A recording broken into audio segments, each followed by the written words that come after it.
बेटा dissolution of partnership form हमने start किया था। डिसोल्यूशन ऑफ पार्टनरशिप फॉर्म में हमने बेसिकली एक अकाउंट बनाया था बेटा जिसका नाम था रियलाइजेशन अकाउंट। रियलाइजेशन अकाउंट में हमने क्या क्या किया था, सपोज करो हमारे पास बैलेंस शीट है और बैलेंस शीट के अंदर एसेट्स और लायबिलिटीज है। तो जो एसेट्स मार्केट में बिक सकती हैं और जो एसेट्स पार्टनर लेके जा सकते हैं, उन एसेट्स को आपने रियलाइजेशन में ट्रांसफर कर दिया था। जितनी बाहर की लायबिलिटी, एक्सटर्नल लायबिलिटी, उनको भी आपने रियलाइजेशन अकाउंट में ट्रांसफर कर दिया था। एक बार assets and liability realisation account में ट्रांसफर होने के बाद जब भी कोई एसेट बेची जाती है तो रियलाइजेशन के थ्रू ही बेची जाती है, जब भी कोई लायबिलिटी पे करी जाती है तो रियलाइजेशन अकाउंट के थ्रू ही पे की जाती है। ठीक है, वो वाले क्वेश्चंस हमने करे थे। आज के क्लास में रियलाइजेशन अकाउंट बनाने के साथ साथ हम पार्टनर का कैपिटल अकाउंट भी बनाएंगे। ठीक है, और पार्टनर का लोन अकाउंट भी बनाएंगे। कैसे बनेगा? बैलेंस शीट तो इसमें बनेगी नहीं क्योंकि हमने फर्म को क्या करना है, डिसॉल्व। हमने अपनी फर्म खत्म करनी है। अगर बिजनेस खत्म होगा तो बैलेंस शीट बनने का कोई सवाल ही नहीं है क्योंकि सारे एसेट, लायबिलिटी, कैपिटल को निपटा दिया जाएगा, यानी एसेट्स को सेल कर दिया जाएगा, लायबिलिटी को पे कर दिया जाएगा। एक क्वेश्चन है बेटा आपकी बुक में, क्वेश्चन नंबर 26, माइक और अजय वाला क्वेश्चन। अब ये जो माइक एंड अजय वाला क्वेश्चन है, इस क्वेश्चन को सबसे पहले हम पढ़ेंगे, उसके बाद इसके अकाउंट्स के ऊपर बात करेंगे। Mike and Ajay are partner sharing profit and losses in the ratio of capital. दो पार्टनर है बेटा, माइक और अजय, दोनों की पीएसआर कैपिटल में है। कैपिटल कितनी कितनी है इनकी? 6 लाख। और तो रेशियो हो गई बेटा 6:4 या 6:4 की जगह कहें 3:2। बात एक ही है। आगे कह रहे question, they decided to dissolve their firm on 31 March 2024। उन्होंने डिसाइड कर लिया कि हम अपने फर्म को डिसॉल्व करेंगे। The date on which the balance sheet stood as under, जिसकी बैलेंस शीट नीचे दी गई है। अब अगर बेटा बैलेंस शीट में एसेट को देखें तो एसेट के बाइफरकेशंस नहीं दे रखे। क्वेश्चन कह रहे सन्ड्री एसेट 16,30,000 की है। अगर बेटा 16,30,000 की सन्ड्री एसेट्स है तो आप कोई बात नहीं, सन्ड्री एसेट्स को रिलायंस में ट्रांसफर कर देना, है ना। नेक्स्ट कैश दे रखा है। कैश तो बेटा बेचा जाएगा नहीं, कैश तो ऑलरेडी हार्ड कैश है, तो कैश अकाउंट में ट्रांसफर कर दोगे। तो इसके अंदर एक एसेट है, मतलब सारी एसेट्स को एक ही हेडिंग में दे रखा है, सन्ड्री एसेट्स। तो आप यहां सन्ड्री एसेट हटाना और कहां भेज देना सन्ड्री एसेट्स को? रियलाइजेशन अकाउंट में। ठीक है, कैपिटल्स दे रखी है बेटा, कैपिटल अकाउंट में चले जाएंगे बैलेंसेस। वर्कमैन कंपनसेशन रिजर्व्स कितने दे रखे हैं? 1 लाख रुपए के दे रखे हैं। वर्कमैन कंपनसेशन रिजर्व्स 1 लाख है। नीचे वर्कमैन कंपनसेशन क्लेम भी दे रखा है। ऊपर वर्कमैन कंपनसेशन रिजर्व्स 1 लाख के हैं और नीचे वर्कमैन कंपनसेशन क्लेम कितने का दे रखा है? 40,000 का। ठीक है, अब इस पॉइंट पे मैं अगर जर्नल एंट्री की बात करूं बेटा, तो जर्नल एंट्री कैसे होगी? वर्कमैन कंपनसेशन रिजर्व 1 लाख के हैं और क्लेम कितने का है? 40। तो रिजर्व्स में से 40 का क्लेम चला जाएगा और बाकी 60,000 रुपए कहां चले जाएंगे? पार्टनर्स कैपिटल अकाउंट में। इसलिए मैंने आपको पहले बताया था बेटा, वर्कमैन कॉम्पनसेशन रिजर्व्स के अगेंस्ट में अगर कोई लायबिलिटी नहीं है फिर तो आप कैपिटल अकाउंट में बांट दो। वर्कमैन कॉम्पनसेशन रिजर्व्स के अगेंस्ट में अगर कोई लायबिलिटी नहीं है तो पूरे रिजर्व्स किस में बांट दो? फिर कैपिटल अकाउंट में ओल्ड रेशियो में बांट दो। लेकिन अगर रिजर्व्स के अगेंस्ट में लायबिलिटी है तो इस चैप्टर में बेटा वो रिजर्व्स कहां चले जाते हैं? फिर रियलाइजेशन अकाउंट में। ठीक है, तो जब हम रियलाइजेशन अकाउंट बनाएंगे तो ये सारे रिजर्व्स हम रियलाइजेशन अकाउंट में ले जाएंगे। लेकिन जब जर्नल एंट्री करेंगे, अगर ओनली जर्नल एंट्री आ जाए तो सारे रिजर्व्स मत लेके जाना रियलाइजेशन अकाउंट में, ओनली उतने रिजर्व्स लेके जाना रियलाइजेशन में जितने की लायबिलिटी है। ठीक है, ये दोनों पॉइंट अलग अलग है। मतलब क्वेश्चन कहता है कि अगर जर्नल एंट्री करनी पड़ जाए तो रियलाइजेशन अकाउंट से कितनी लायबिलिटी पे करनी है? 40 ना, तो रिजर्व्स 40 लेके जाओ आप रियलाइजेशन में, बाकी 60 कैपिटल अकाउंट में ले जाओ। और अगर बनाना आ जाए रियलाइजेशन अकाउंट तो फिर पूरा 1 लाख ही ले जाओ, क्योंकि अल्टीमेटली रियलाइजेशन का प्रॉफिट भी कौन सी रेशियो में बटना है? ओल्ड में। ठीक है, अभी करेंगे इसको भी। क्रेडिटर्स, बीपी और अदर्स लायबिलिटी, 3 लायबिलिटी है बेटा, तीनों को हम पे करेंगे। लेकिन सबसे पहले ये तीनों लायबिलिटी कहां जाएंगी? रियलाइजेशन में।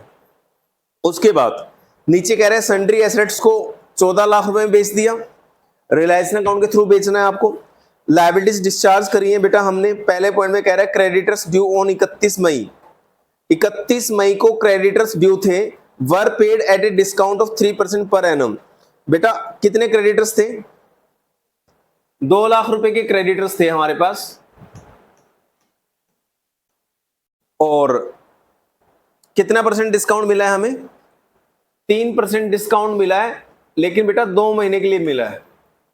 31 मई को तो हमने पे करने ही थे ना, अप्रैल एंड मई, 2 महीने पहले पे कर रहे हैं तो 2 महीने का डिस्काउंट मिलेगा। 3% rate of interest per annum है, तो 2 महीने का देख लो कितना डिस्काउंट निकल रहा है।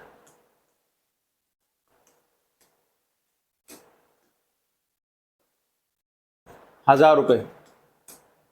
तो 1000 रुपए डिस्काउंट देंगे अगर, तो कितना पे करना पड़ेगा हम? इसका मतलब फिर 1,99,000। ठीक है, आगे बिल्स पेबल वर डिस्चार्ज एट ए रिबेट, यानी बीपी पे भी 1000 रुपए का डिस्काउंट देता है, तो कितनी पेमेंट करनी पड़ेगी? 59,000। डिस्ट्रीब्यूशन के एक्सपेंसेस कितने हैं? 30,000। तो इसकी एंट्री भी किसके थ्रू होगी? रियलाइजेशन के थ्रू। ठीक है, अब हमें एक रियलाइजेशन अकाउंट बनाना है, एक पार्टनर्स कैपिटल अकाउंट बनाना है। दोनों अकाउंट हम साथ साथ बनाएंगे। ठीक है, एक चीज का हमेशा ध्यान रखना, जो ज्यादातर बच्चे गलती कर देते हैं बेटा, डिस्ट्रीब्यूशन के चैप्टर में जितनी भी एसेट मार्केट में सेल हो सकती है वो रियलाइजेशन में ट्रांसफर करना मत भूलना। इसमें जैसे सन्ड्री एसेट्स है, सन्ड्री एसेट्स कहां जाएगी? रियलाइजेशन अकाउंट में। सन्ड्री एसेट्स के बैलेंस कौन से होते हैं? डेबिट। तो ट्रांसफर करना है तो सन्ड्री एसेट को क्या करोगे? क्रेडिट। टू सन्ड्री एसेट, तो डेबिट में क्या आएगा? रियलाइजेशन। तो एंट्री क्या बन गई इसकी?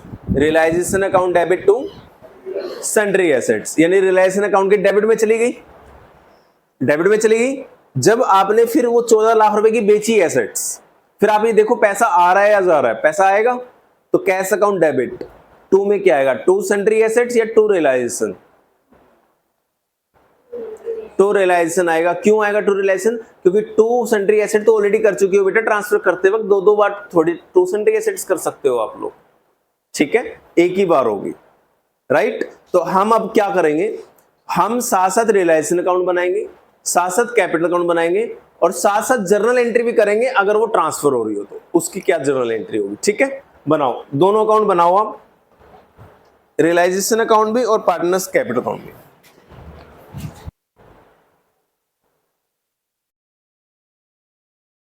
एसेट में देखो, सन्ड्री एसेट 16,30,000 की दे रखी है बेटा।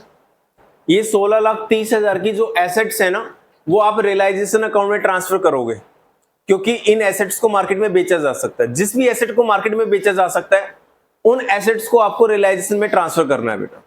अब सन्ड्री एसेट बैलेंस शीट की एसेट साइड में लिखी है, एसेट के बैलेंस डेबिट होते हैं, तो अगर इनको ट्रांसफर करना है तो एसेट को क्या करना पड़ेगा? क्रेडिट। तो नेक्स्ट पेज पे आ जाओ और जर्नल एंट्री बनाओ साथ साथ। पहली जर्नल एंट्री क्या होगी, उसके बाद यहां लिखेंगे जर्नल एंट्री पहली क्या होगी।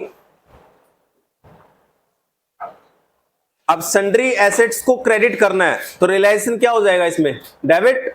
तो लिखो क्या होगी? Realisation account debit. इसकी जर्नल एंट्री लिखो बेटा, realisation account debit to sundry assets account. Realisation account debit to sundry assets account 16,30,000। ठीक है, और नरेशन लिखो, being sundry asset transferred, being sundry assets transferred to the realisation account. आपने sundry assets को realisation account में transfer कर दिया बेटा, कर दिया। इसमें देखो रियलाइजेशन डेबिट हुआ है, क्रेडिट हुआ है। जर्नल एंट्री में डेबिट हुआ है, तो एंट्री डेबिट साइड में आएगी। लिखो टू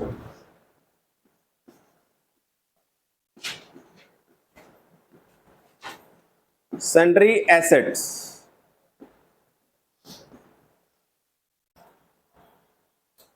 $16,30,000।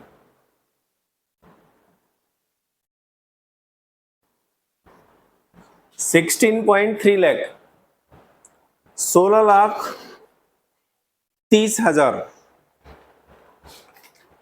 कर दिया। दूसरी एसेट बेटा कैश दे रखी है, कैश को मार्केट में थोड़ी बेचा जाएगा, इसके लिए तो कैश अकाउंट अलग से बनाएंगे, बट इस क्वेश्चन में मांगा नहीं कैश अकाउंट, तो हम नहीं बना रहे, छोड़ दो कैश को। एसेट सारी होगी। लायबिलिटी में जाऊं, सबसे ऊपर कैपिटल के बैलेंस दे रखे हैं बेटा, माइक और अजय। तो माइक और अजय की कैपिटल मार्केट में थोड़ी बेचनी है, ये तो मालिक लोगों का पैसा है, मालिक लोगों के अकाउंट में लिख दो। बाई बैलेंस बीडिंग,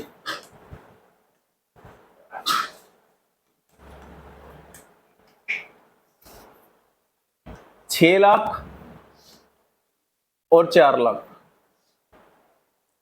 मालिक लोगों का पैसा मालिक लोगों के अकाउंट्स में लिख दो। ठीक है। वर्कमैन कॉम्पनसेशन रिजर्व्स कितने दे रखे हैं? 1 लाख। अब नॉर्मली क्या होता है बेटा, वर्कमैन कॉम्पनसेशन रिजर्व्स मालिक लोगों के होते हैं अगर उनके अगेंस्ट में कोई लायबिलिटी ना हो। अगर लायबिलिटी ना होती तो मैं पूरे के पूरे वर्कमैन कॉम्पनसेशन रिजर्व बेटा कैपिटल अकाउंट में बांट देता, लेकिन इस केस में लायबिलिटी है। नीचे आप देखोगे ना तो 3rd नंबर पे क्लेम दे रखा है 40,000 का। ठीक है, तो अगर 1 लाख के बदले 40,000 का क्लेम है तो जो 60,000 के रिजर्व्स हैं वो कैपिटल अकाउंट में जाने चाहिए, और 40,000 का जो रिजर्व्स है वो कहां जाना चाहिए? Realisation account. आप कहोगे सर लॉजिकली वैसे क्यों जाना चाहिए? बेटा वर्कमैन कॉम्पनसेशन जो क्लेम है, यानी जो वर्कर्स को पैसा देना है उसकी पेमेंट रियलाइजेशन अकाउंट के थ्रू होनी है, तो उसका रिजर्व्स भी तो रियलाइजेशन अकाउंट में ही होना चाहिए ना। तो जब आप जर्नल एंट्री करोगे तो आप रियलाइजेशन में ओनली 40 भेजोगे रिजर्व्स, जब आप रियलाइजेशन अकाउंट बनाओगे अगर तो पूरा 1 लाख भेज दो, कोई फर्क नहीं पड़ता, क्योंकि अल्टीमेटली रिजर्व्स को बेटा ओल्ड रेशियो में बांटोगे, और रियलाइजेशन का प्रॉफिट भी कौन सी रेशियो में बढ़ता है? ओल्ड रेशियो में, तो फर्क नहीं पड़ता कुछ भी। लेकिन आप कैसे करते हो वो आपके ऊपर डिपेंड करता है। ठीक है, तो बेटा कितने के रिजर्व्स एक बार बताओगे? 1 लाख के। अब अगर जर्नल एंट्री आ जाए तो कैसे करोगे? पहले जर्नल एंट्री लिख लो आप। अगर वर्कमैन कॉम्पनसेशन रिजर्व्स की जर्नल एंट्री आ जाए इस केस में, तो जर्नल एंट्री लिख लो बेटा। कैसे करोगे? Workman compensation reserves account debit. 1 lakh के रिजर्व्स खत्म कर दिए आपने, टू रियलाइजेशन अकाउंट। रियलाइजेशन में उतना ही ट्रांसफर करना है जितनी लायबिलिटी है। क्लेम तो 40 का है ना, तो लायबिलिटी के बदले ही रियलाइजेशन में रिजर्व्स लेके जाओगे, बाकी रिजर्व्स को ओल्ड रेशियो में बांट देना। To old partners capital account. Old partners के कैपिटल में 60,000 ट्रांसफर कर देना।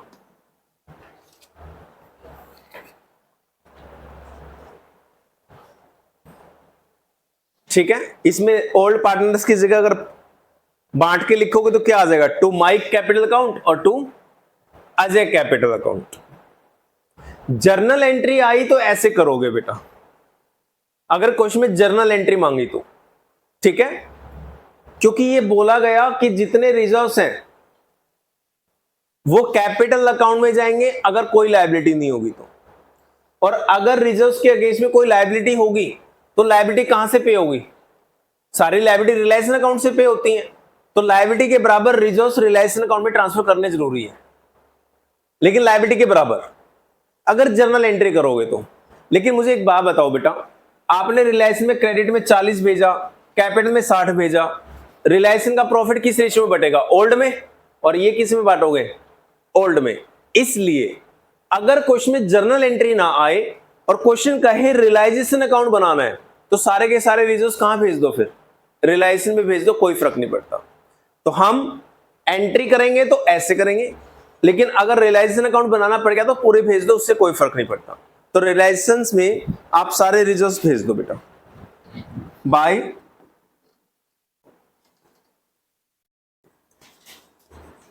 वर्कमैन कॉम्पनसेशन रिजर्व्स 1 लाख रुपए की।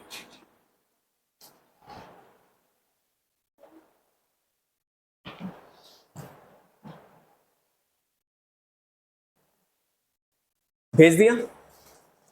और क्या है? क्रेडिटर्स, बिल पेबल और अदर, 3 लायबिलिटी है। तीनों लायबिलिटी को कहां भेजना पड़ेगा? रियलाइजेशन में। क्योंकि सारी लायबिलिटी की पेमेंट भी किसके थ्रू होनी है, रिलायंस के थ्रू। लिखो इसकी एंट्री, क्रेडिटर्स अकाउंट डेबिट, पहले जर्नल एंट्री लिखो बेटा, फिर ट्रांसफर करेंगे। Creditors account debit 2 lakh, bill payable account debit 60,000, others account debit 3,40,000।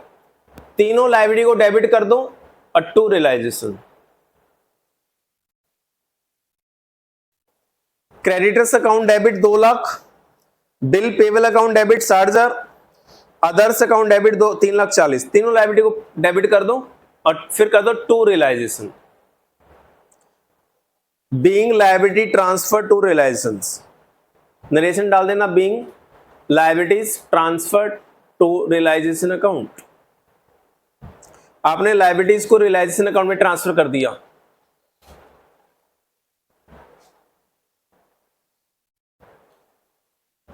ठीक है, रियलाइजेशन क्रेडिट हुआ है तो क्रेडिट में डालो सारी liabilities. By creditors,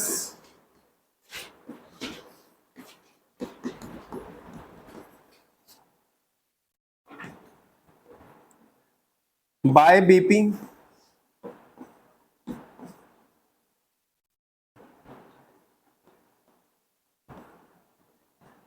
by others,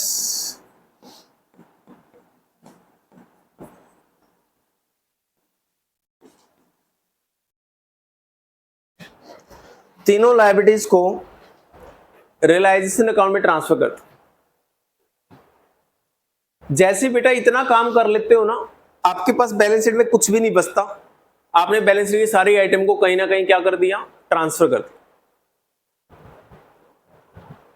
अब जितने भी एसेट बेचेंगे रियलाइजेशन अकाउंट के थ्रू बेचेंगे, जितनी भी लायबिलिटी पे करेंगे रियलाइजेशन अकाउंट के थ्रू पे करेंगे। ठीक है,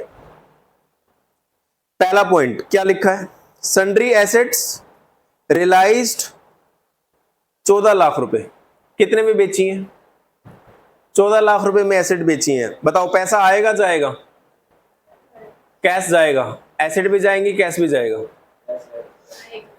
कैश आएगा। हाँ, घर भी बेच दो और पैसे भी दे दो, रोड पे बैठ जाना बेटा कटोरा लेके। सन्ड्री एसेट्स रियलाइज्ड 14 लाख रुपए, पैसा आएगा, कैश अकाउंट डेबिट होगा, तो कैश अकाउंट डेबिट टू क्या करूं, टू सन्ड्री एसेट्स या फिर to realisation. To sundry asset नहीं कर सकते, जर्नल एंट्री में जाना एक बार, पहली जर्नल एंट्री में देखना क्या करी थी आपने। ऑलरेडी पहली जर्नल एंट्री में टू सन्ड्री एसेट कर चुके हो, कितनी बार करोगे, टू, वो हो चुका है ना। तो अब एसेट बेचेंगे तो क्या आएगा, टू रियलाइजेशन। लिखो journal entry, cash account debit 14 lakh रुपए, कैश अकाउंट डेबिट 14 लाख रुपए टू रियलाइजेशन अकाउंट 14 लाख रुपए। रियलाइजेशन के थ्रू एंट्री होंगी सारी। कोई भी एसेट बेचोगे ना बेटा, चाहे आप बिल्डिंग बेचो, चाहे कंप्यूटर बेचो, चाहे फर्नीचर बेचो, कोई भी एसेट बेचो, एंट्री यही रहेगी, cash account debit to realisation. Asset बेचने की एंट्री यही रहेगी हमेशा। ठीक है, लिखो being sundry assets realised, narration लिख लो, बीइंग सन्ड्री एसेट्स रियलाइज्ड। अब बताओ इसके अंदर सन्ड्री एसेट्स जब आपने बेची तो रियलाइजेशन अकाउंट डेबिट हुआ क्रेडिट हुआ, क्रेडिट हुआ ना। अगर रियलाइजेशन अकाउंट क्रेडिट हुआ तो क्रेडिट साइड में एंट्री आएगी, फिर लिखो बाय कैश अकाउंट।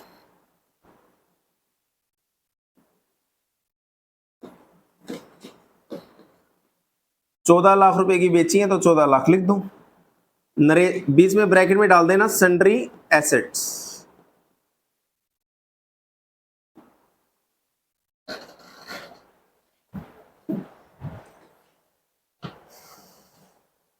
ठीक है, अब नीचे पढ़ो पहला पॉइंट, क्रेडिटर्स को आपने बेटा 31 मई को पे करना था। कब पे करने थे क्रेडिटर्स, 31 मई। तो बताना प्लीज कितने महीने बाद पे करने थे, 2 महीने बाद। आप 3% डिस्काउंट पे आज ही पे करोगे। तो अभी हमने निकाला था 3% डिस्काउंट, कितना मिल रहा था हमें, 1000 रुपए का डिस्काउंट मिल रहा था। तो हमें कितनी पेमेंट करनी है क्रेडिटर्स की, 2 लाख में 1000 रुपए माइनस कर लो, 1,99,000। बताओ क्रेडिटर्स की पेमेंट करने से पैसा आएगा या जाएगा, कैश जाएगा तो 2 कैश होगा, तो डेबिट में क्या आएगा, एक जगह तो रियलाइजेशन आना ही है। लिखो पहले जर्नल एंट्री जाके, पहले जर्नल एंट्री लिखो, realisation account debit to cash account, realisation account debit 1,99,000 to cash account 1,99,000। Narration में लिख दो being creditors paid, being creditors paid. ठीक है, तो बताओ एंट्री कहां आएगी रियलाइजेशन की, कहां आएगी बता दो। रियलाइजेशन अकाउंट डेबिट हुआ है तो डेबिट में एंट्री आएगी टू कैश अकाउंट। अब बेटा देखो इस क्वेश्चन में ना ओनली क्रेडिटर्स की पेमेंट नहीं करनी, और भी लायबिलिटी की पेमेंट करनी है ना। तो आप देखो कोई भी लायबिलिटी की पेमेंट करना, एंट्री तो वही रहेगी ना, realisation account debit to cash, realisation account debit to cash, एक ही एंट्री रहेगी सेम। चाहे आप क्रेडिटर्स की पेमेंट करो, चाहे आप बीपी की पेमेंट करो, चाहे आप किसी और लायबिलिटी की पेमेंट करो, किसी भी लायबिलिटी की या किसी भी एक्सपेंस की पेमेंट करो, पैसा तो जाएगा ना बेटा। अगर पैसा जाएगा तो टू कैश अकाउंट होगा, अगर टू कैश होगा तो डेबिट में कौन आएगा, रियलाइजेशन। तो एंट्री तो यही रहनी है। तो बार बार अगर मैंने 5 लायबिलिटी पे किया तो 5 बार to cash to cash to cash to cash ऐसे लिखूं, वो गंदा लगेगा। तो हमने टू कैश एक बार लिख दिया ना, अब नीचे बाइफरकेट कर देते हैं कौन कौन से लायबिलिटी पे होंगी इकट्ठी। अभी कौन सी लायबिलिटी पे करी है बताओगे, क्रेडिटर्स। कितने के पे कर रहे हैं क्रेडिटर्स अभी, 1.99 लाख, 1,99,000। ठीक है, ये मैंने लिख दिया है यहां पे क्रेडिटर्स। अगर 5 लायबिलिटी पे करेंगे तो पांचों लायबिलिटी को ऐसे लिख के बेटा और टोटल इकट्ठा लिख देंगे। ठीक है, बार बार टू कैश नहीं लिखना पड़ेगा, और ये समझ भी आएगा टू कैश किस किस लायबिलिटी का पेमेंट जा रहा है। अब आ जाओ नेक्स्ट, बिल पेबल 1000 रुपए के रिबेट पे आपने डिस्चार्ज कर दिया, डिस्चार्ज कर पेमेंट कर दी। बताना कितने बिल पेबल थे, 60। 1000 रुपए का रिबेट मिला है तो कितने पे करने पड़ेंगे, 59। लिखो जर्नल एंट्री में जाके, realisation account debit to cash account,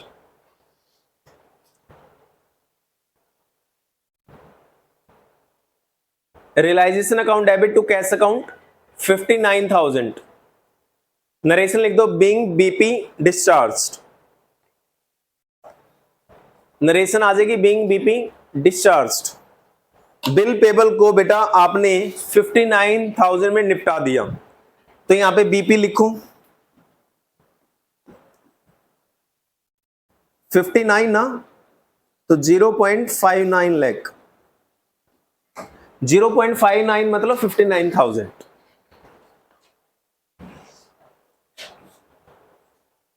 हो गया।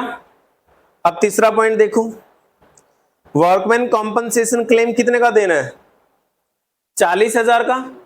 बताओ क्लेम दोगे तो पैसा आएगा या जाएगा, जाएगा।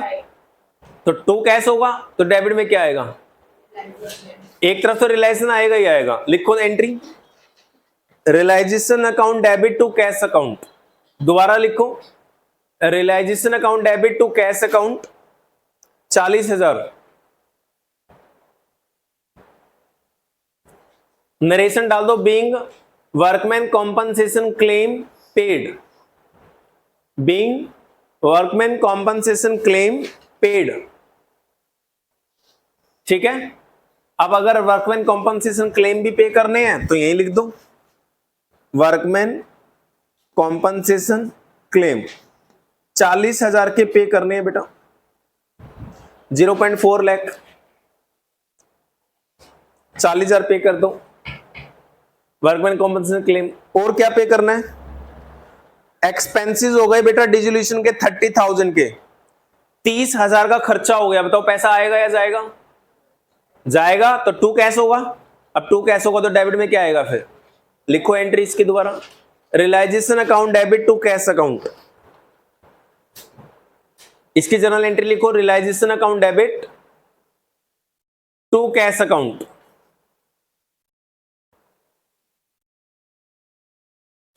ठीक है, realisation account debit to cash account, narration लिख दो, being dissolution expenses paid, being dissolution expenses paid. Dissolution expenses pay कर दिए बेटा आपने, कितने के पे करने हैं, 30,000।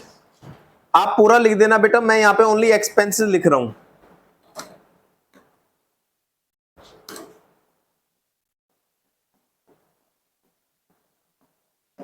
$0.3 लाख यानी 30,000।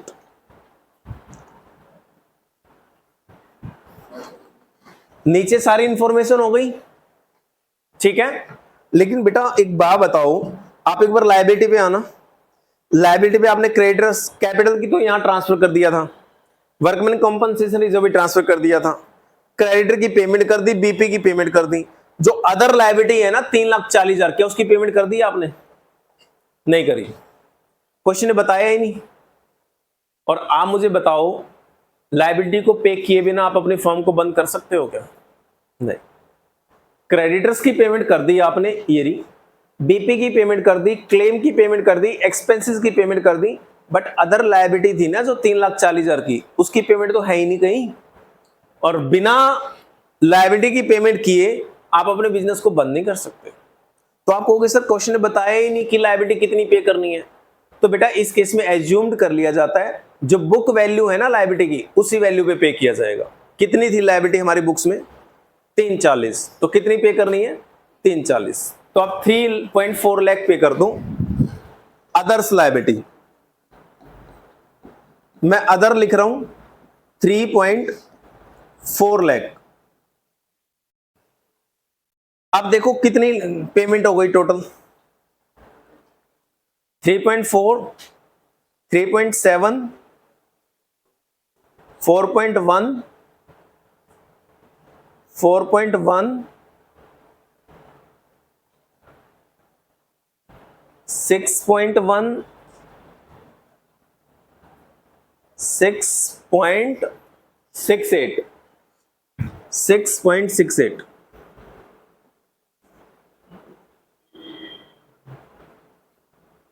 ये लैक है बेटा, एल 6.8 लाख, 6.68 लाख, 6,68,000 की पेमेंट कर दी हमने, 6.68 लाख। ठीक है,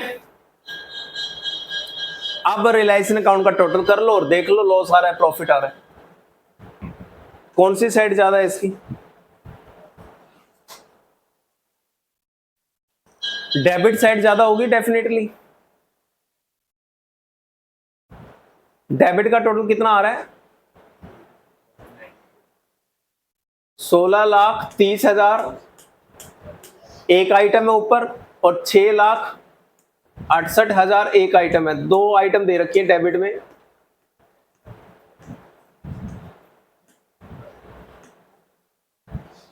$22.98 लाख, इसका टोटल आ रहा है 22.98 लाख, 22,98,000।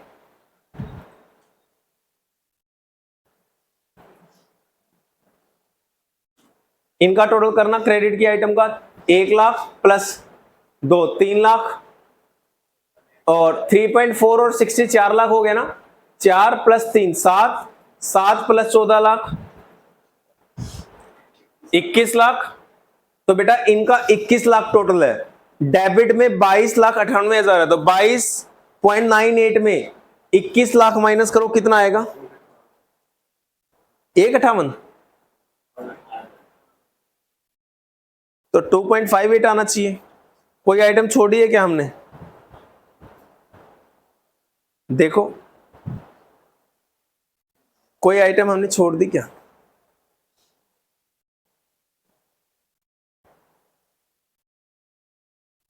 कितना कम आ रहा है,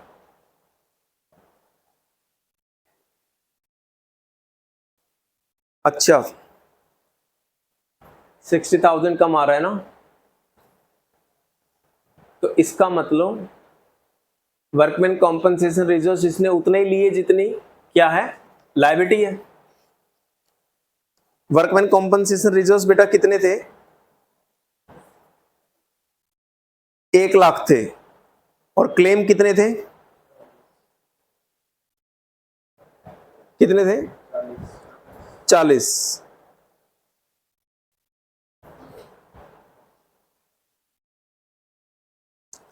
बेटा इसमें देखो फर्क नहीं पड़ता, जैसे मैंने आपको बताया इसने नई बुक में हो सकता है उतने ही रिजर्व्स डाले होंगे जितनी लायबिलिटी है, जैसे मैंने जर्नल एंट्री में बताया था। जर्नल एंट्री क्या कराई थी, खोलना जर्नल एंट्री मैंने जब कराई थी, workman compensation reserve count debit कितना करा था आपने, 1,00,000। रिलायंस में कितना डाला था, ओनली 40। 1,00,000 नहीं डाला था ना, और 60,000 रुपए कहां ले गए थे, कैपिटल अकाउंट में, क्योंकि मैंने आपको बताया था जर्नल एंट्री करते हैं तो ओनली उतने ही रिजर्व्स जाते हैं जितनी उसके अगेंस्ट में लायबिलिटी है। वर्कमैन कॉम्पनसेशन क्लेम कितना है, 40,000 ना, तो लॉजिक कहता है यहां भी 40 आना चाहिए, वर्कमैन कॉम्पनसेशन रिजर्व भी 40 ही आना चाहिए। जितनी लायबिलिटी पे करोगे उतने रिजर्व्स आ जाएंगे, बाकी कहां चले जाएंगे, कैपिटल अकाउंट में चले जाएंगे। लेकिन अभी तक की पुरानी बुकों में क्या हो रहा था कि पूरे रिजर्व्स यहां डाल दिए जाते थे अल्टीमेटली, क्योंकि ओल्ड रेशियो में बढ़ना है। अब इसमें एक काम किया होगा इन्होंने, उतने ही रिजर्व्स डाले होंगे जितनी क्या है, लायबिलिटी है। ठीक है, एक बार देख लेते हैं इन्होंने कैसे कर रखा है। बात बराबर है बेटा, उससे फर्क नहीं पड़ता।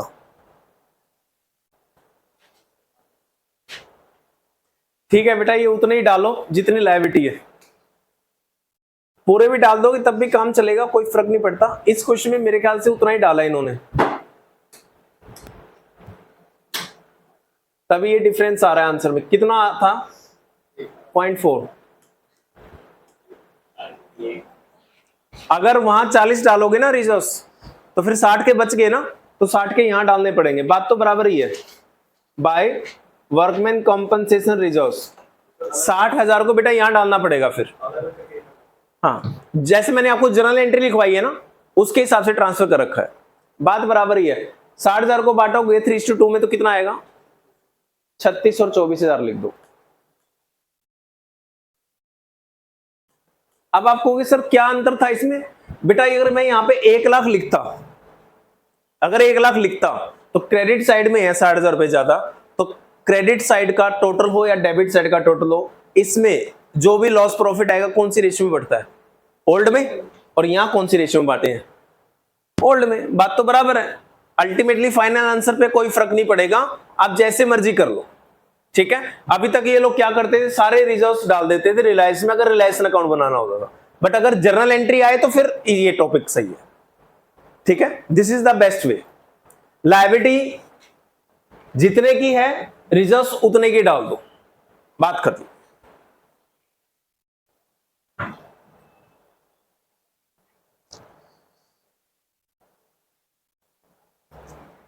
कितना आ गया था इसमें प्रॉफिट बेटा, एक बार बताओगे, बाय लॉस आया था, रियलाइजेशन लॉस 1 पॉइंट कितना था, 2.58।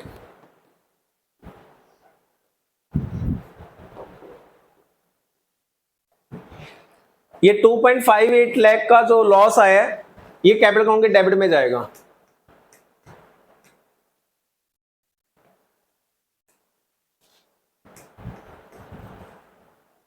टू 2.58 को बेटा 3:2 में बांटना,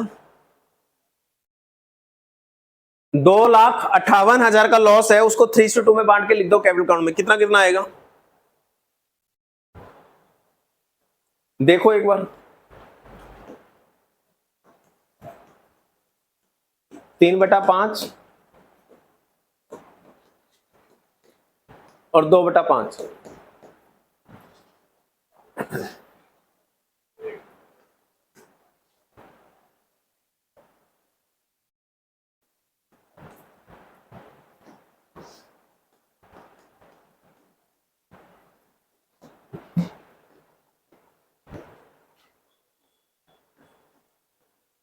ये 1,03,200 ही आ रहा है क्या, इसका कितना आएगा, 154,800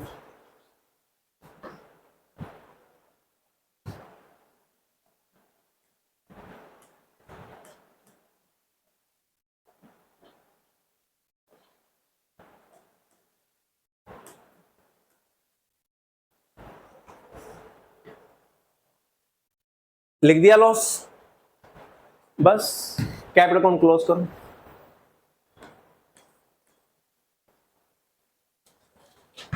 टू कैश अकाउंट, पैसे दे दो बेटा, बैलेंस शीट मत निकालना, बिजनेस बंद करना है, इनको पैसा दे दो इनका जितना बनता है। टू बैलेंस शीट ही नहीं आएगा क्योंकि बिजनेस तो क्लोज हो गया ना, तो जिसका जो पैसा बन रहा है दे दो।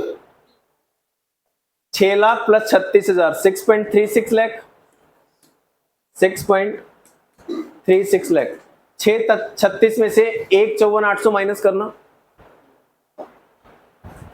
6,36,000 में से 1,54,800 माइनस कर लो।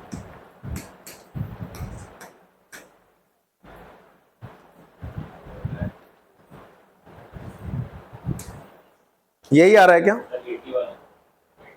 यहाँ 8 आएगा, 4,81,200, 4,81,200। और इसका कितना आएगा दूसरे का? 3,20,800। टोटल कितना आ रहा है? 4.24।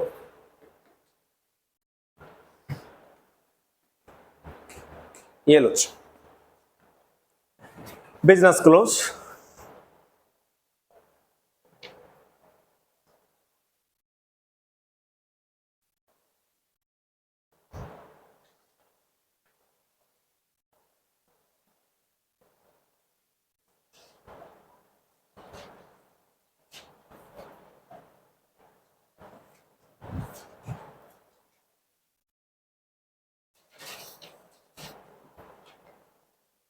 हो जाएगा। 27 पढ़ो, question number 27, Bell and Yale.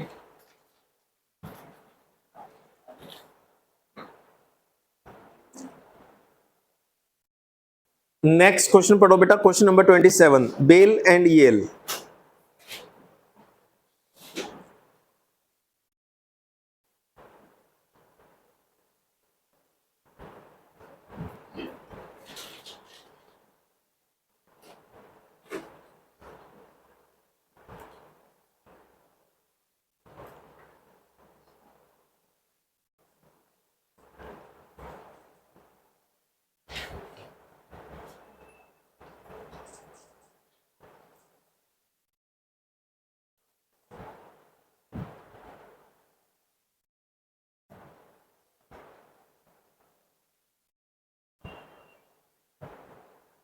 हो गया।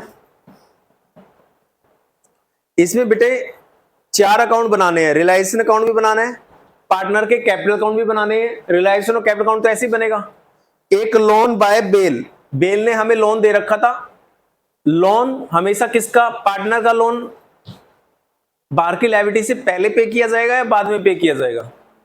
पहले बाहर की लायबिलिटी पे होंगी, फिर पार्टनर के लोन अकाउंट पे होंगे, फिर पार्टनर के कैपिटल अकाउंट पे होंगे। ये फॉर्मेट है, पहले बाहर के पैसा, फिर लोन का पैसा पार्टनर का, और फिर पार्टनर का कैपिटल का पैसा।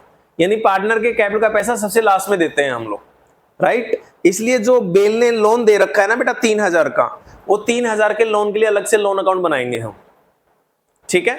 ये कैपिटल अकाउंट में नहीं जाएगा। और एक बैंक अकाउंट भी बनाना है इस बार।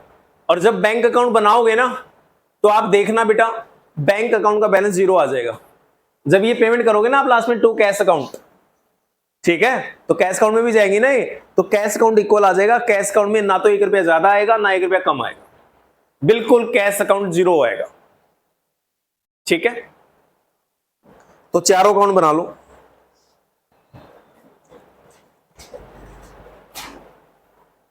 रियलाइजेशन अकाउंट, कैपिटल अकाउंट,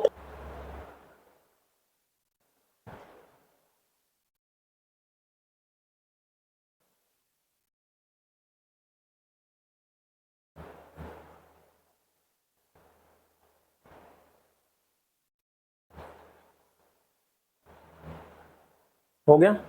देखो क्वेश्चन नंबर 27 में बेटा एसेट साइड में आ जाओ आप लोग बैलेंस शीट की। बैलेंस शीट के एसेट में आके मुझे बताओ कौन कौन सी एसेट है जो मार्केट में सेल हो सकती हैं। Building, machinery, furniture, debtor, stock, पहली पांचों एसेट मार्केट में सेल हो सकती हैं। पहली पांचों एसेट अगर मार्केट में सेल हो सकती हैं तो पांचों एसेट को रियलाइजेशन अकाउंट में ट्रांसफर करना है बेटा, ठीक है। पांचों एसेट के बैलेंस कौन से होंगे, डेबिट या क्रेडिट? एसेट के बैलेंस डेबिट होते हैं तो उनको क्या करेंगे, और रियलाइजेशन को क्या करेंगे, डेबिट। तो लिखो पहली जर्नल एंट्री, जर्नल एंट्री लिखो पहले। जर्नल एंट्री लिखोगे रियलाइजेशन अकाउंट डेबिट,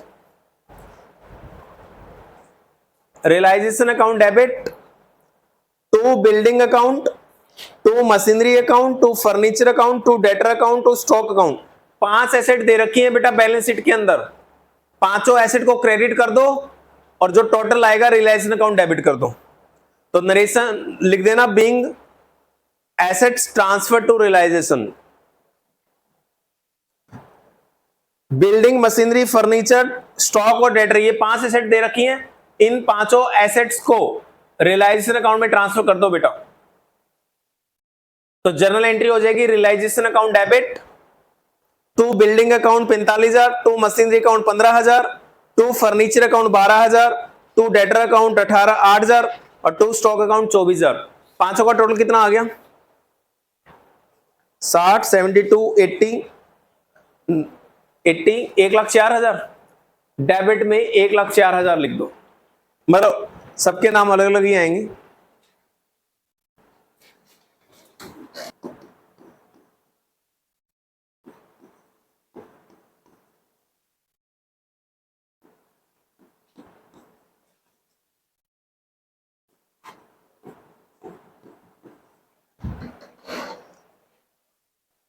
पांचों एसेट्स रियलाइजेशन अकाउंट में ट्रांसफर कर दी बेटा, बैलेंस शीट से खत्म कर दी सारी एसेट्स और रियलाइजेशन अकाउंट में ट्रांसफर कर दी।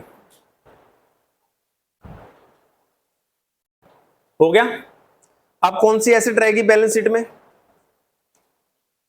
बैंक। बेटा बैंक थोड़ी बेचना है, बैंक तो हार्ड कैश है, उसको बैंक अकाउंट में ट्रांसफर कर दो। बैंक के बेटा डेबिट बैलेंस होते हैं, टू बैलेंस बीडी आएगा,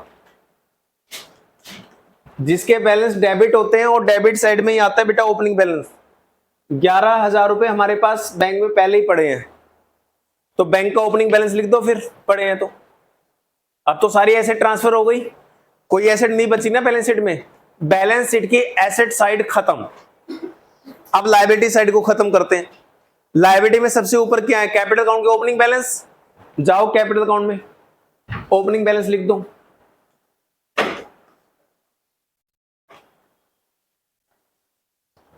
$50,000, $40,000।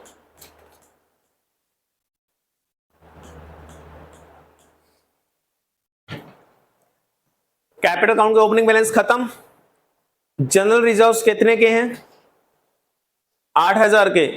अब इनके अगेंस्ट में तो कोई लायबिलिटी है नहीं, तो ओल्ड रेशियो में बांट दो बेटा बाय जनरल रिजर्व्स, इनको ओल्ड रेशियो में बांट दो।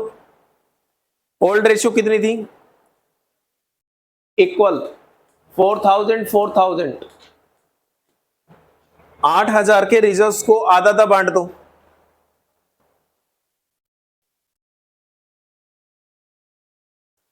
बांट दिया, जनरल रिजर्व्स को बांट देंगे, एंट्री क्या करोगे लिखो, general reserves account debit. Reserves को बांटने की एंट्री होगी general reserves account debit 8,000 to Bell capital account to Yale capital account 4,000 4,000। आधा आधा कैपिटल अकाउंट में बांट दो बेटा। रिजर्व्स को डेबिट कर दो, कैपिटल अकाउंट को क्रेडिट कर दो जनरल एंट्री में, और नरेशन लिख दो being reserves written off, being reserves written off. Reserves को रिटर्न ऑफ कर दिया। आगे देखो लायबिलिटी कौन सी है, loan by Yale Bell. Bell ने लोन दे रखा है बेटा, लायबिलिटी है। लायबिलिटी का ओपनिंग बैलेंस लिखो। लायबिलिटी के ओपनिंग बैलेंस क्रेडिट में आते हैं हमेशा, बाई बैलेंस बीडी। लायबिलिटी के बैलेंस क्रेडिट होते हैं बेटे, तो क्रेडिट साइड में आएगा ओपनिंग बैलेंस।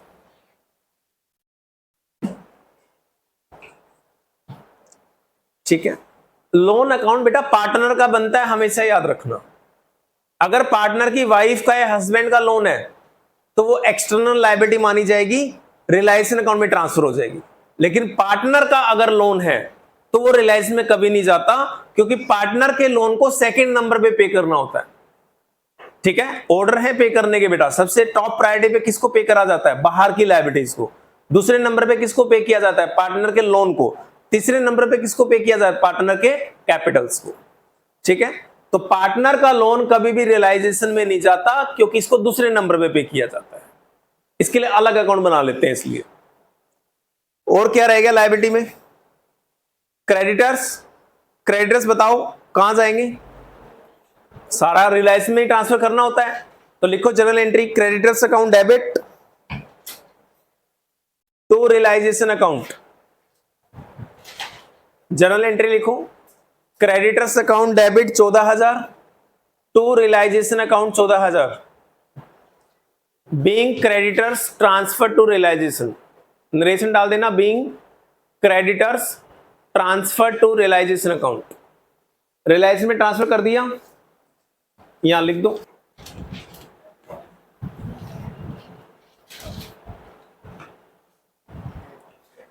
बैलेंस शीट में कोई भी आइटम नहीं बची है बेटे, सारी बैलेंस शीट खत्म कर दी हमने।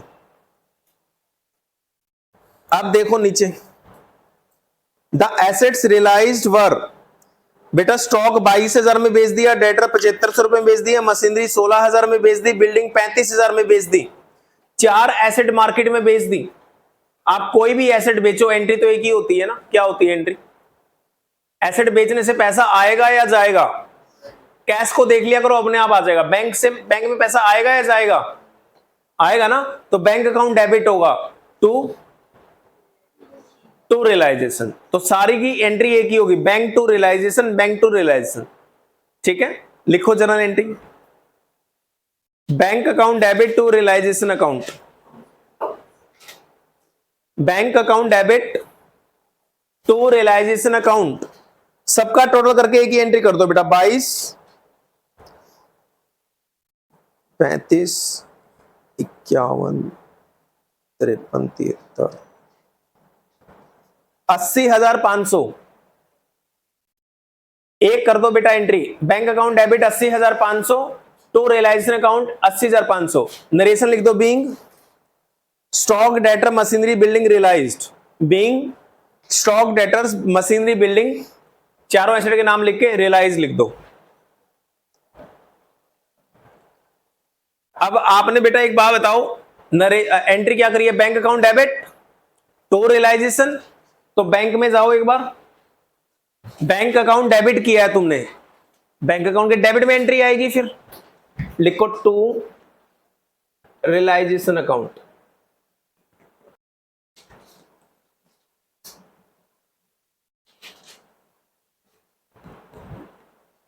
$80,500 में एसेट बेची है बेटे, तो 80,000 बैंक अकाउंट के डेबिट में आ गए, तो रियलाइजेशन के कहां जाएंगे फिर? क्रेडिट में। बिल्कुल सेम तरीके से रियलाइजेशन में जाओ, क्रेडिट साइड में बाय बैंक अकाउंट।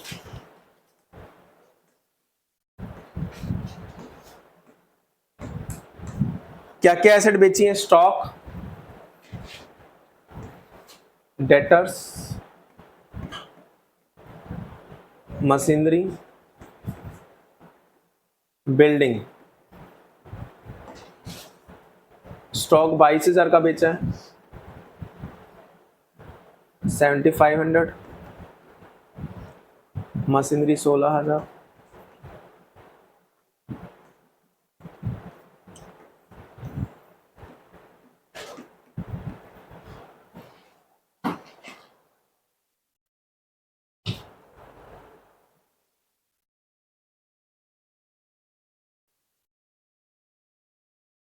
ठीक है। आपने करा था बेटा bank account debit to realisation, तो बैंक अकाउंट में गए थे तो बैंक के डेबिट में एंट्री आ गई, टू रियलाइजेशन मतलब रियलाइजेशन के क्रेडिट में एंट्री आ गई। नेक्स्ट क्या है? येल टुक फर्नीचर एट ₹9,000। एक पार्टनर बेटा 9,000 का फर्नीचर लेके चला गया हमारा। अगर फर्नीचर को मार्केट में बेचते तो क्या एंट्री होती?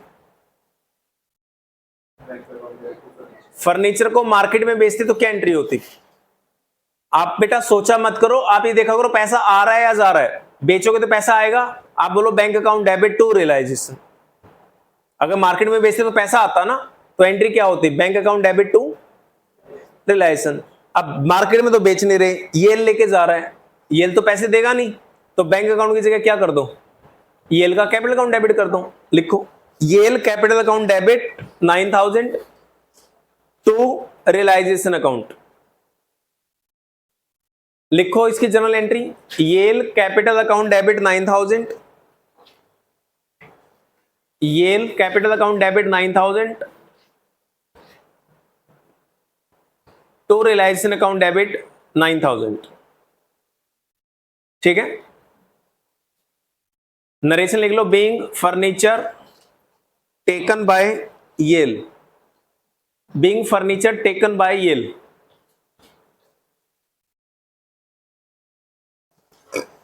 अब येल का कैपिटल अकाउंट डेबिट किया आपने जनरल एंट्री में, तो कैपिटल अकाउंट के डेबिट में डाल दो टू रियलाइजेशन।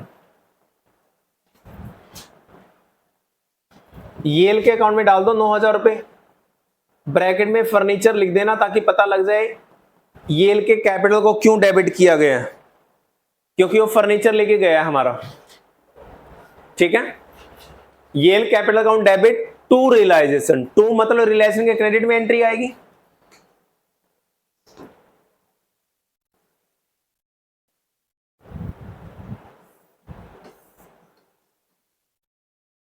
येल के कैपिटल अकाउंट में डालो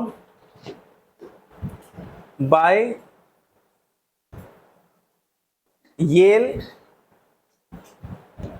कैपिटल 9000 रुपीज। बेटा येल का कैपिटल अकाउंट डेबिट हुआ था तो रियलाइजेशन क्रेडिट होगा। किस लिए हुआ है ये?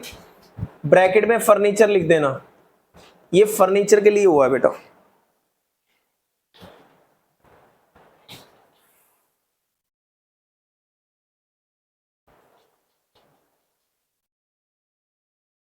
ठीक है जी, आगे देखो क्या है। Bell agree to accept 2500 in settlement of his loan. Loan account खोलो इसका। बेल को हमने 3000 रुपए देना था और वो कह रहा है मेरे को 2500 रुपए दे दो आप। तो बेटा बताना 3000 के बदले 2500 रुपए देंगे तो एंट्री क्या होगी? लोन के बदले ओनली 2500 रुपए देंगे तो जनरल एंट्री क्या होगी? Loan account debit. Loan account debit कितना खत्म होगा? ओनली 2500 या पूरा 3 खत्म हो जाएगा? भाई एग्री किया उसने 2500 रुपए में लेने के लिए इन सेटलमेंट। इन सेटलमेंट का मतलब 3000 का अकाउंट खत्म हो जाएगा, तो लोन अकाउंट कितने से डेबिट होगा? पूरा 3। पैसा कितना जाएगा? ओनली 2500। 500 रुपए का बेनिफिट या नुकसान? बेनिफिट, और बेनिफिट जाएगा रियलाइजेशन अकाउंट में। तो इसको खत्म करने की पहले जर्नल एंट्री लिखो, क्या होगी? Loan by Bell account debit 3000। Loan account debit कर दो बेटा, लायबिलिटी होती है, लायबिलिटी को डेबिट कर दो, खत्म करनी है तो। Loan by Bell account debit 3000 खत्म। टू बैंक अकाउंट कितना जाएगा? 2500। ठीक है, 500 रुपए कम जा रहे हैं, टू रियलाइजेशन अकाउंट। वो 500 रुपए रियलाइज में डाल देना बेटा। हो गया खत्म। लिख लो narration, being loan settled, being loan या being partners loan settled. Partner का लोन सेटल्ड हो गया बेटा। ठीक है, अब आपने क्या किया है इसमें? Loan by Bell account debit किया है ना, तो loan by Bell account debit किया है तो एंट्री डेबिट में आएगी। एंट्री डेबिट में लिखो टू, क्या किया अपोजिट में? टू बैंक अकाउंट 2500 और टू रियलाइजेशन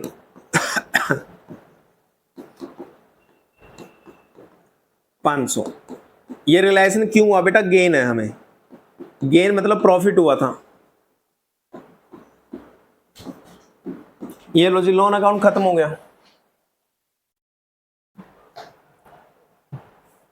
अब आपने इस एंट्री में बैंक अकाउंट को क्रेडिट किया है ना, तो बैंक अकाउंट के क्रेडिट में एंट्री डालोगे by sorry, by loan by Bell account 2500 रुपए दे दिए इस बंदे को, तो बैंक से 2500 माइनस हो जाएंगे। और रिलायंस को क्रेडिट किया था, तो रिलायंस के क्रेडिट में एंट्री डालो बाय लोन बाय बेल। 500 रुपए रिलायंस के क्रेडिट में आ जाएंगे जो गेन हुआ था।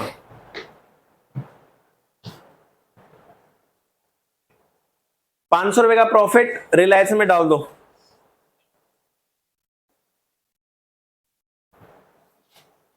तो आपका बेटा लोन अकाउंट खत्म।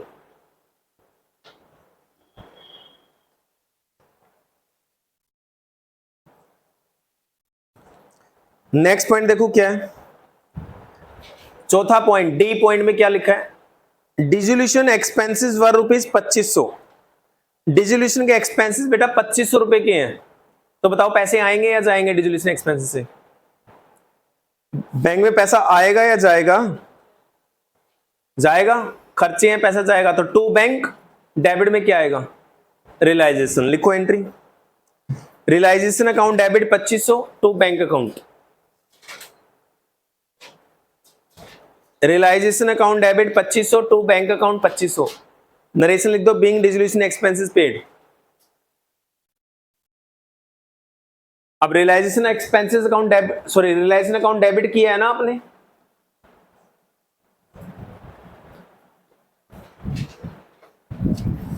यहां लिखो to bank account,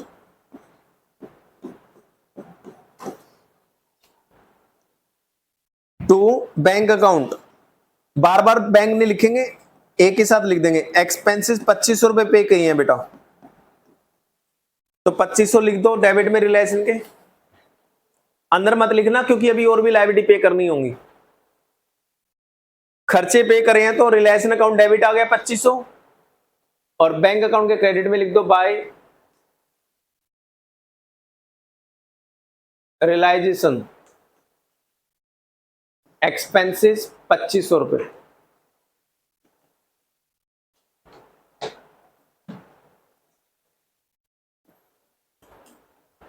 Reliance account में नीचे बाइफरकेशन दे दो 2500 रुपए, अभी और भी आएंगे पेमेंट। हो गया, पॉइंट तो सारे खत्म हो गए बेटा। आपने पेमेंट करी थी, टू बैंक कर दिया, एक्सपेंसेस 2500 के नाम से। अब लायबिलिटी देखो, सारी लायबिलिटी पे हो गई क्या? देखना एक बार बैलेंस शीट की लायबिलिटी में जाके, क्या लायबिलिटी सारी पे हो गई? लोन बाई पे बेल तो खत्म हो गया था, क्रेडिटर्स पे हुए हैं कहीं? क्रेडिटर्स की तो पेमेंट हुई नहीं कहीं, नीचे किसी भी पॉइंट में क्रेडिटर्स के बारे में बात नहीं की गई। तो आप बेटा बुक वैल्यू पे कर दो, लिखो यहां पे क्रेडिटर्स 14,000 के क्रेडिटर्स हैं, बुक वैल्यू पे कर दो।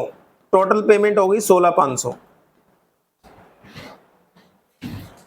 बैंक अकाउंट में भी जाओ, क्रेडिटर्स पे कर दो, टोटल पेमेंट हो गई 16,500।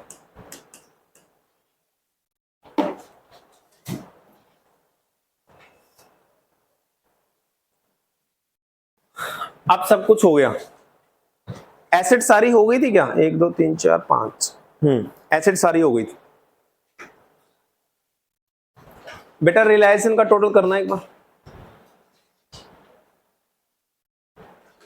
एक बार रिलायंस अकाउंट का टोटल करो और बताओ लॉस आ रहा है प्रॉफिट आ रहा है?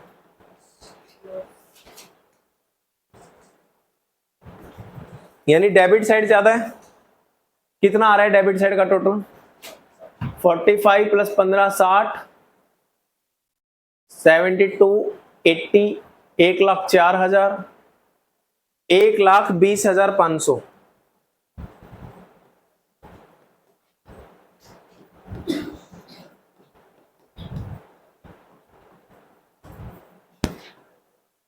रियलाइजेशन लॉस 1,20,500 में से माइनस कर दो डेबिट वाला, कितना आ रहा है डेबिट का टोटल आपका? 94 95 1,04,000, 1,04,000 आ रहा है ना, तो 1,20 में से 1,4 माइनस करोगे तो 16,500, 16,500 का लॉस है बेटा, रिलायंस के डेबिट में डाल दो, कैपिटल अकाउंट के डेबिट में डाल दो, रियलाइजेशन लॉस, ओल्ड रेशियो में बांट दो बेटा, ओल्ड रेशियो 1:1 है, इक्वल थे ना पार्टनर, तो कितना कितना आ जाएगा 8,250,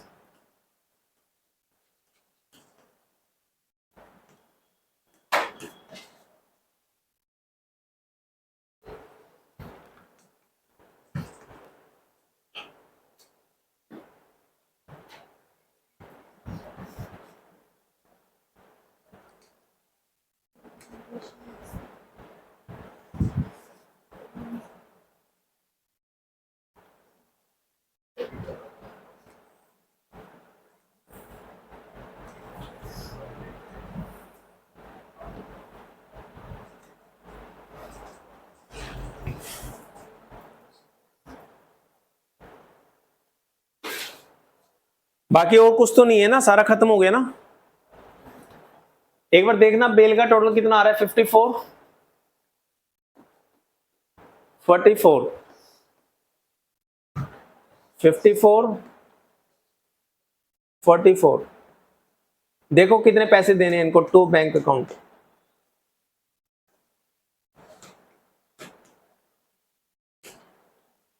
कितना कितना पैसा देना है इनको, 54,000 में 8,250 माइनस करना,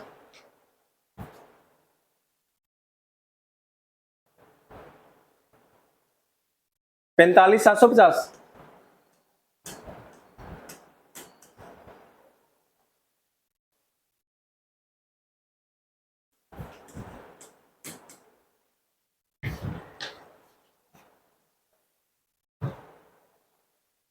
ठीक है। इनका कितना कितना हिस्सा आया बांटे, 45,750 बेल को देने हैं, 26,750 येल को देने हैं। बेटा ये पैसा तभी तो दोगे जब हमारे पास पैसा होगा, है ना, इसको इतने इतने पैसे देने हैं ना, ये पैसा तभी देंगे जब हमारे पास पैसा होगा। तो एक बार बैंक अकाउंट चेक कर लेते हैं इतना पैसा है भी या नहीं, दोनों को पैसा कितना देना है, दोनों को मिला के 72,500 रुपए देने हैं दोनों को मिला के। तो देख लेते हैं 72,500 है भी या नहीं, बैंक अकाउंट पे जाओ देखो, डेबिट में से क्रेडिट माइनस करोगे तो 72,500 होना चाहिए तुम्हारे पास। चेक करते हैं कितना है हमारे पास, 80 + 11 कितना होता है, 91,500, 91,500, 91,500 में से माइनस करना कितना हो गया, ये 19,000 माइनस करना, 16,500 + 2,500, 19 माइनस करना इसमें से, 91 में से 19 माइनस करना कितना आता है, 72,500।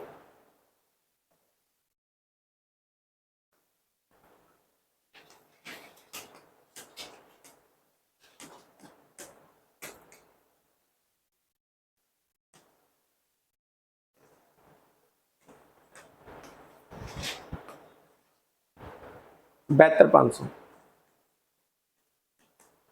बिल्कुल परफेक्ट आंसर। तो यहां लिखोगे आप by partners capital account, Bell को कितना देना है, येल को कितना देना है, ये कैपिटल अकाउंट से देख लो, 45,750 बेल का था, 26,750 येल का था, दोनों का मिला के 72,750 दे दिया, बैंक अकाउंट भी क्लोज हो गया, इक्वल आ गया। ये है बेटे,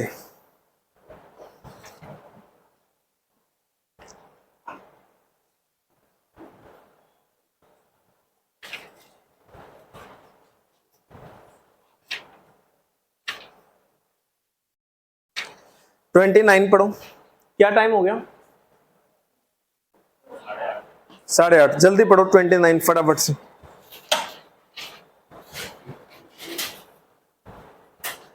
बेटा क्वेश्चन नंबर 29 का मैं ओनली रियलाइजेशन अकाउंट बनवा रहा हूं तुमसे, कैपिटल अकाउंट और बैंक अकाउंट घर पे जाके खुद बना लेना, ठीक है। अगर रियलाइजेशन अकाउंट मैच हो गया तो आप कैपिटल अकाउंट बना सकते हो आराम से, कोई ज्यादा दिक्कत नहीं आएगी। या आएगी? नहीं आएगी ना। बनाओ रियलाइजेशन अकाउंट क्वेश्चन नंबर 29 का, फटाफट से बनाओ रियलाइजेशन अकाउंट का फॉर्मेट बनाओ क्वेश्चन नंबर 29।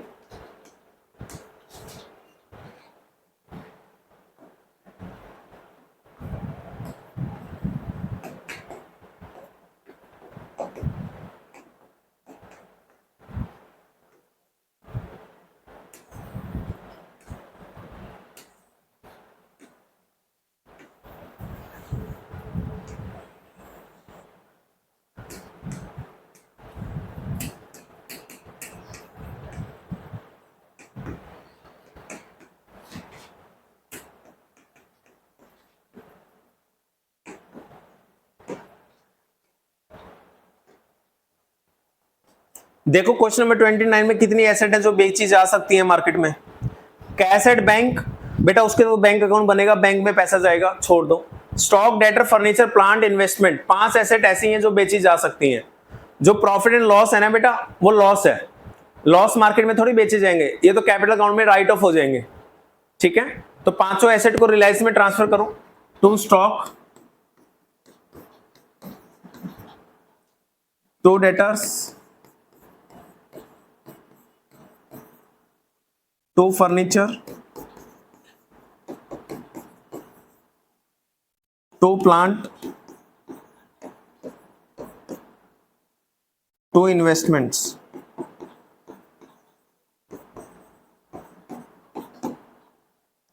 $6,000, $19,000, $4,000, $28,000,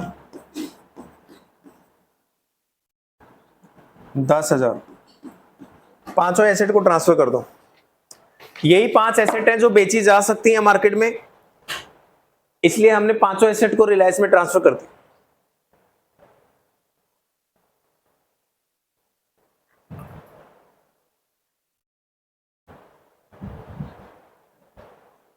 लायबिलिटी कौन कौन सी पे करनी है मार्केट में? क्रेडिटर्स पे करने पड़ेंगे। Loan by Mrs A, Mrs A मतलब बाहर की लायबिलिटी, राइट। मिसिस ए को आप पार्टनर की लायबिलिटी नहीं कह सकते बेटा, पे करनी पड़ेगी आपको, बाहर की लायबिलिटी है। लोन बाय बी, ये पार्टनर लायबिलिटी है, लोन अकाउंट बनेगा। रिजर्व्स तो उसमें जाएंगे कैपिटल में। तो 2 लायबिलिटी हैं जो बाहर पे करनी पड़ेंगी, बाय क्रेडिटर्स और बाय मिसिस ए लोन। 38 और 10, ये 2 लायबिलिटी ऐसी हैं जो मार्केट में पे करनी पड़ेंगी बेटा, पार्टनर से रिलेटेड नहीं है।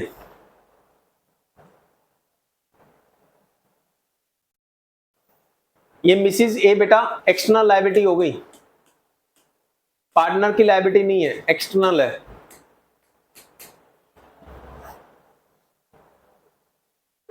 अब नीचे क्वेश्चन कह रहा है A took investment at an agreed value of ₹8,000। A partner है, वो 8,000 रुपए की इन्वेस्टमेंट लेके जा रहा है हमारी। आप बताओ अगर इन्वेस्टमेंट को मार्केट में बेचते तो क्या एंट्री होती? इन्वेस्टमेंट्स को मार्केट में सेल करते तो पैसा आता जाता? आएगा तो बैंक अकाउंट डेबिट होता, bank account debit to, bank account debit to Reliance होता। अब क्या हो जाएगा? अब क्या होगा? A capital account debit to Reliance, है ना। तो क्रेडिट में आएगा बाय ए कैपिटल अकाउंट।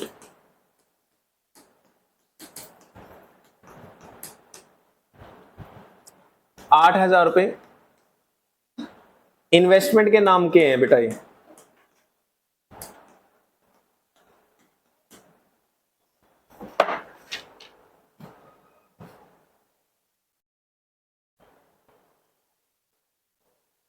आगे कह रहा है he also agree to settle loan by Mrs A. A कह रहा है मैं अपनी वाइफ का लोन अपने आप पे कर दूंगा। अगर वो अपनी वाइफ का लोन अपने आप पे कर देगा वो तो बाद में देखेंगे, अगर हम पे करते तो बताओ पैसा आता जाता? जाता तो टू बैंक आता, डेबिट में क्या आता, तो एंट्री क्या होती है, रियलाइजेशन अकाउंट डेबिट टू, अब क्या होगी, वो पे कर रहा है, तो realisation account debit to bank नहीं होगा क्योंकि हम पे नहीं कर रहे, तो टू क्या आ जाएगा, ए।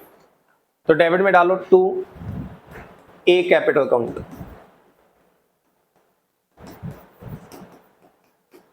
ब्रैकेट में लिख दो Mrs A loan.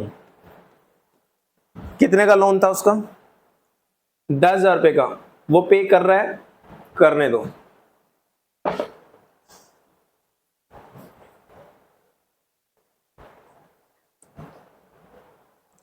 Other assets realised, बेटा 4 एसेट को बेच दिया गया, तो चारों एसेट को बेचोगे तो पैसा आएगा, bank account debit to realisation, तो डालो क्रेडिट साइड में बाय बैंक अकाउंट।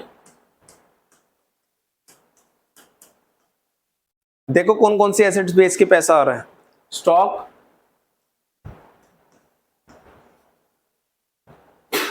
5,000 रुपए, डेटर्स 18,500, फर्नीचर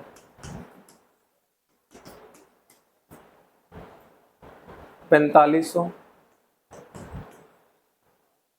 प्लांट 25,000,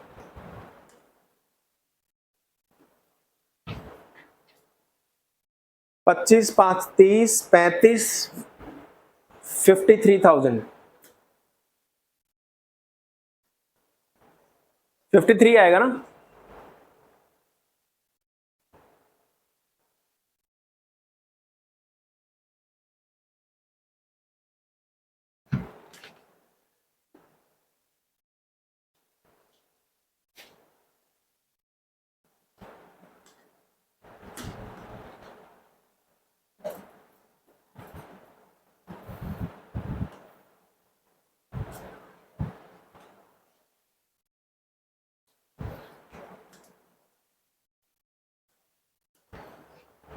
एसेट बेच दी, एक्सपेंसेस 1,600 रुपए के हो गए बेटा, बताओ पैसा आएगा जाएगा, एक्सपेंसेस के कारण जाएगा या आएगा, जाएगा तो टू बैंक, तो डेबिट में कौन आएगा, रियलाइजेशन, तो रियलाइजेशन अकाउंट डेबिट होगा, तो डेबिट में एंट्री डालो to bank account,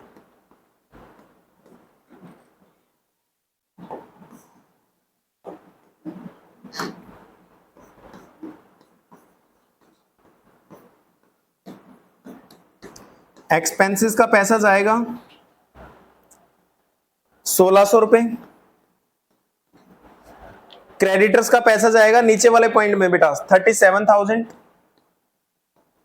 D point में क्रेडिटर्स भी लिखा है 37,000 रुपए जाएंगे क्रेडिटर्स के, तो दो चीजों के पैसे जाएंगे, पॉइंट नंबर सी के अकॉर्डिंगली 1,600 रुपए एक्सपेंसेस के, पॉइंट नंबर डी के अकॉर्डिंगली 37,000 रुपए क्रेडिटर्स के। और कोई पैसा जाना है, और कोई पैसा नहीं जाना बेटा, क्लोज कर दो रियलाइजेशन अकाउंट को।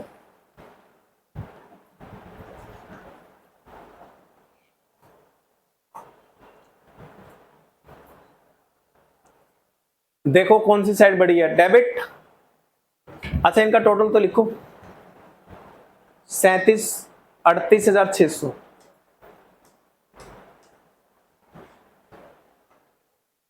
देखो डेबिट का टोटल कितना आ रहा है, 58,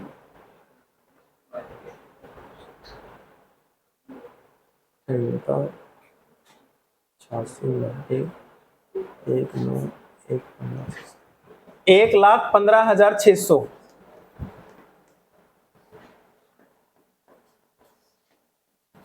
1,15,600 आ रहा है बेटे।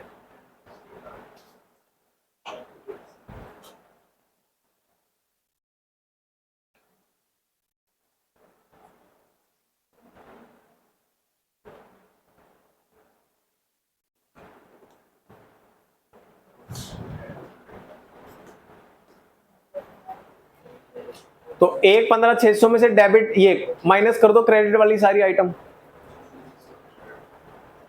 1,15,600 में से ये देखना क्रेडिट का टोटल कितना आ रहा है, 38, 10, 48, 56, 1,09,000।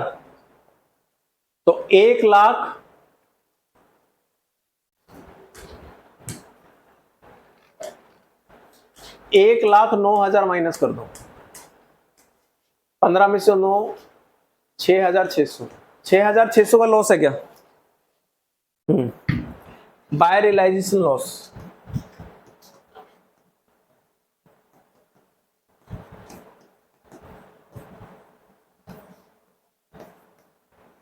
ये बेटा कैपिटल अकाउंट में बांट देना लॉस, ओल्ड रेशियो में, ठीक है? कर लोगे ये क्वेश्चन सब? बेटा ये देखो चैप्टर, अगर आप रेगुलर क्लासेस में नहीं आओगे तो आसान से आसान चैप्टर तुम्हारे लिए महाभारत बन जाएगी। अगर आप बेटा रेगुलर क्लासेस में आओगे तो आने वाले टाइम के अंदर अकाउंट्स आपके लिए मजाक बन के रह जाएगा।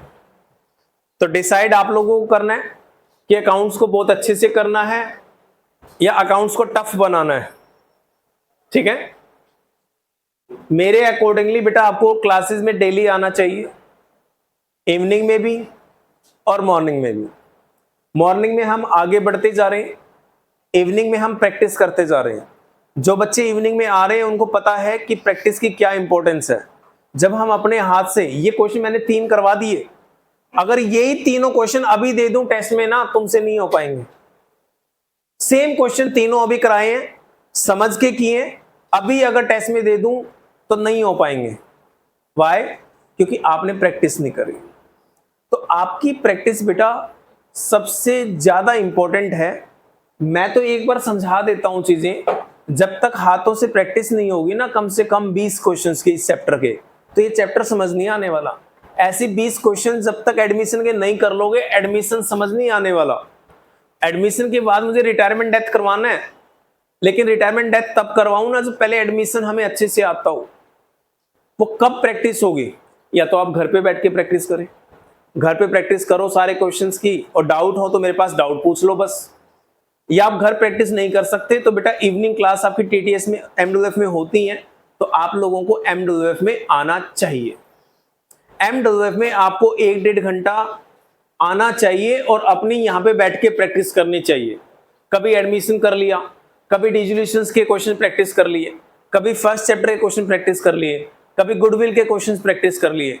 तो मंथ एंड होते होते तुम आप देखोगे कि आपके पार्टनरशिप के पहले चारों चैप्टर बहुत अच्छे से हो चुके होंगे, चैप्टर नंबर 7 बहुत अच्छे से हो चुका होगा। पार्टनरशिप के रहेंगे तो मैक्सिमम 2 चैप्टर पेंडिंग रह जाएंगे, रिटायरमेंट और डेथ। उसका रीजन है क्योंकि मैं 16 तारीख तक इस चैप्टर को खत्म कर दूंगा। 16 तारीख से मैं आपको सेकंड बुक का पहला चैप्टर करवाऊंगा।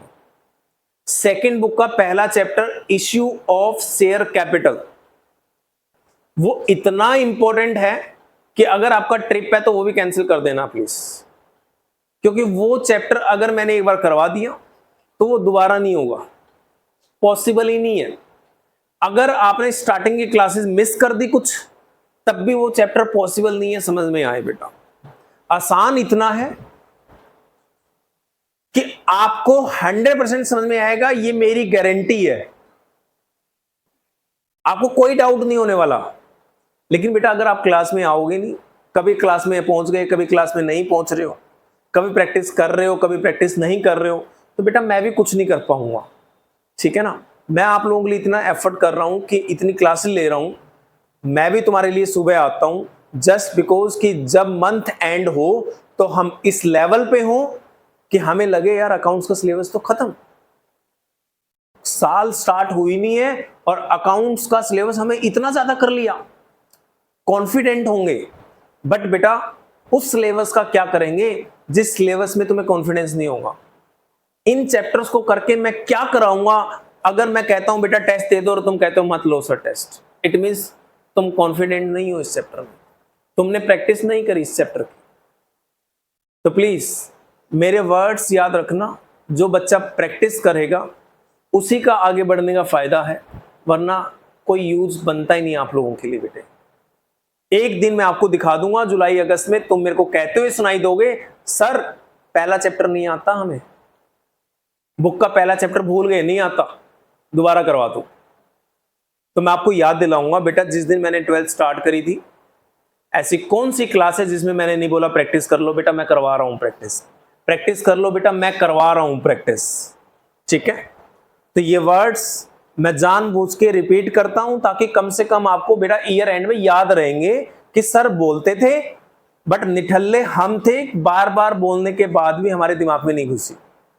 तो कुछ बच्चे हैं, अप्रिशिएट करता हूं, जो इवनिंग में भी आ रहे हैं, मॉर्निंग में भी आ रहे हैं, जो प्रैक्टिस कर रहे हैं कम से कम, उनको कभी प्रॉब्लम नहीं आएगी। बेटा जो बच्चे नहीं आ पा रहे, आप प्लीज सोचो, अगर आपके फ्रेंड हैं जो नहीं आए, उनको एक बार बोलो कि अगर आप क्लास में नहीं आओगे, आप 30 जून के बाद देखना आपका क्या हाल होगा। ठीक है, तो उस टाइम पे पेरेंट्स को बोलना कि सर ने बहुत मेहनत करी बट हमने जानबूझ के पढ़ाई नहीं करी क्योंकि हम करना नहीं चाहते थे।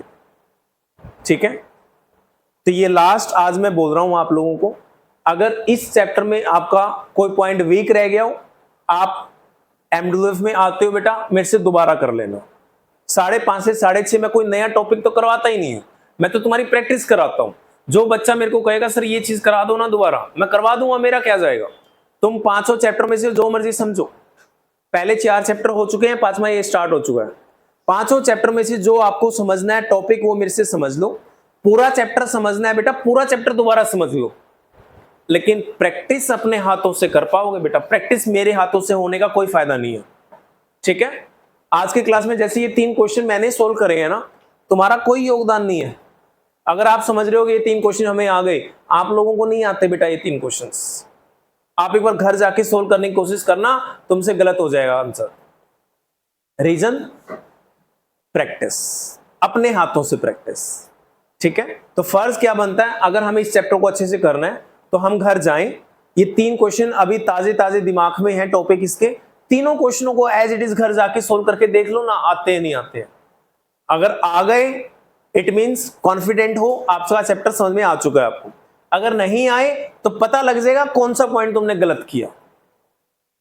इवनिंग क्लास में आके मेरे से पूछ सकते हो सर ये वाला पॉइंट समझ नहीं आया, क्या बात, क्यों हुआ क्रेडिट, क्यों हुआ डेबिट, ऐसा क्यों होता है, वैसा क्यों होता है। जब 4 क्वेश्चंस मेरे से क्रॉस करोगे, अपने आप बेटा टॉपिक क्लियर हो जाएगा आप लोगों का। ठीक है, तो इस चैप्टर को खत्म कराने के बाद मैं रिटायरमेंट डेथ नहीं कराऊंगा, क्योंकि रिटायरमेंट और डेथ इजी चैप्टर है। वो चैप्टर एडमिशन अगर आपको आ गया तो अपने आप भी कर लोगे, इतने आसान चैप्टर से। ठीक है, वो करवाऊंगा बट जुलाई में करवाऊंगा। मैं चाहता हूं गर्मियों की छुट्टी खत्म होने से पहले मैं आपको सेकंड बुक का पहला चैप्टर करवा दूं, जो सबसे टफ चैप्टर होता है और सबसे लेंथी चैप्टर होता है हमारे सिलेबस का। और वो चैप्टर अगर हमने कर लिया तो आपकी बल्ले बल्ले।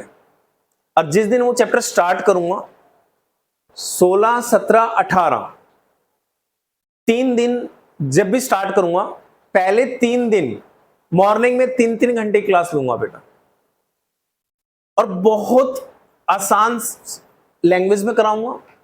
उस चैप्टर के लिए अलग से रजिस्टर दूंगा तुम्हें, उस चैप्टर के सारे नोट्स तुम्हारे रजिस्टर में बनवाऊंगा। इसमें मैंने नहीं लिखवाया कुछ भी, उस चैप्टर की एक एक चीज मैं तुम्हारे रजिस्टर में लिखवाऊंगा, क्योंकि मुझे पता है वो चैप्टर मैं दोबारा रिपीट नहीं करा पाऊंगा। मुझे पता है वो चैप्टर लेंदी है, मुझे पता है वो चैप्टर टफ चैप्टरों में से आता है। 90% बच्चे उस चैप्टर को नहीं कर पाते, बट हमारे 100% बच्चे करते हैं, बट वही बेटा जो क्लास में आएंगे। ठीक है, तो एक तो उस चैप्टर को जब स्टार्ट करेंगे भूल के भी छोड़ने की हिम्मत ही मत कर लेना, रिकॉर्डेड भी समझ नहीं आएगा बेटा। और दूसरी बात, अगर ये चैप्टर छूटा है तो इस चैप्टर को प्लीज घर जाके रिवाइज करो। इसकी पहली क्लास मैं आज अपलोड कर दूंगा, जो पहली